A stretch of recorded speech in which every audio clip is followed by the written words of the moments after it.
আমাদের আল্লামা যদি আজকে বেঁচে থাকতো, স্বাধীন দেশে সবাই ফিরে আসলো, কিন্তু আমাদের আল্লামা আর ফিরল না।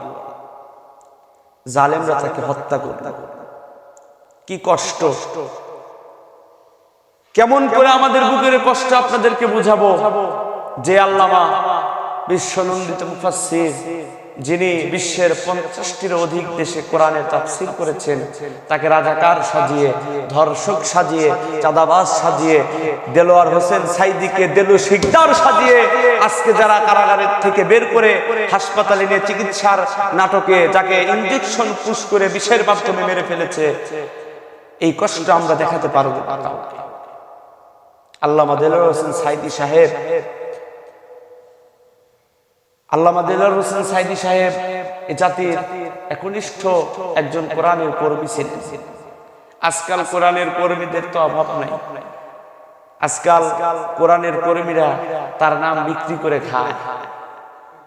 কিন্তু আল্লামা দেলোয়ার হোসেন সাইদি সাহেব রাহমাতুল্লাহি আলাইহি, আল্লাহ পাক তার গোলামের কবরটাকে জান্নাতুল ফেরদাউস নসিব করে দেন। আল্লাহ নসিব করে দেন। মুফতি জসিমউদ্দিন রহমানী হাফিজাহুল্লাহ, উনি জেল থেকে 11 বছর 6 দিন পর বের হয়েছে। সবাই স্বাধীন দেশে ফিরে আসতেছে। আল্লামা মামুনুল হক, মুফতি আমির হামজা, আলী হাসান ওসামা, মুফতি হারুন ইজহার হাফিজাহুল্লাহ সহ সবাই জালিমের কারাদণ্ড থেকে মুক্তি পেল। সবাই নিজের মাতৃভূমিতে আসতে পারলো। সবাই বাইরে খোলা আকাশের নিচে ঘুরছে। কিন্তু এই জাতির একজন পরিচিত রাহবার, জাতির একজন আকাবির, এই জাতির একজন সত্যিকারের কোরআনের কর্মী আল্লামা দেলোয়ার হোসেন সাইদি রাহমাতুল্লাহি আলাইহি ফিরে আসলো না। এই কষ্ট আপনাদেরকে কেমনে বোঝাবো? আল্লামা দেলোয়ার হোসেন সাইদি সাহেব অত্যন্ত ভালো মনের, হাস্যোজ্জ্বল একজন মানুষ ছিল। আমরা তাকে দেখি নাই।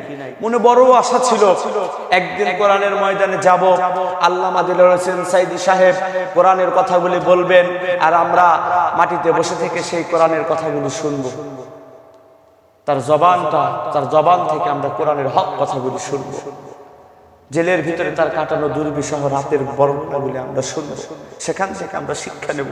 কিন্তু এ জাতির এমনই পোড়া কপাল, এ জাতির এমনই ভাগ্য খারাপ, এ জাতি আল্লামা দেলোয়ার হোসেন সাইদি সাহেবকে আর পেল না। আমরা দোয়া করি আল্লাহ রাব্বুল আলামিন যেন তার এই গোলামকে জান্নাতের সুউচ্চ মাকাম দান করেন।